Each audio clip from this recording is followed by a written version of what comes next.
సాదా బైనామాల క్రమబద్ధీకరణపై స్టేను ఎత్తివేయాలి. భూభారతి చట్టం ప్రకారం ప్రభుత్వం క్రమబద్ధీకరణ చేయొచ్చు అడ్వకేట్ జనరల్. తదుపరి విచారణ 26కు వాయిదా వేసిరు. ఇక మేడారం జాతరకు 150 కోట్లు మంజూరు.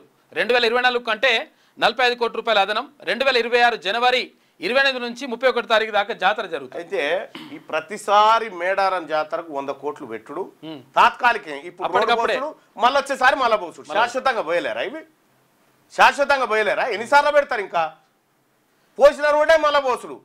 ఈ కేవలం ఈ 150 కోట్లు ఏవైతే ఈ 150 కోట్లల్లో గట్టిగా 30 కోట్లు కూడా అక్కడ ఖర్చు పెట్టరు. మిగతాదంతా మేతకే పోతుంది. అంతే.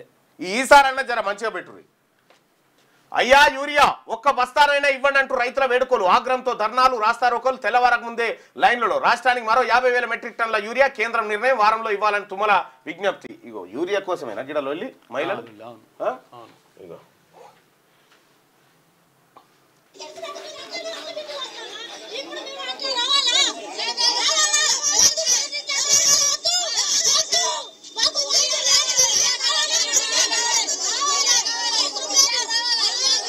వెనక పెద్ద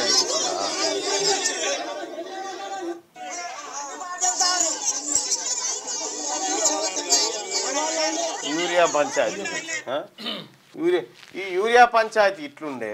ఇవాళ స్నాతకోత్సవం ఉండే ఏడా ఓయూలో. ఉస్మానియా యూనివర్సిటీకి ముఖ్యమంత్రి వచ్చేది ఉండే.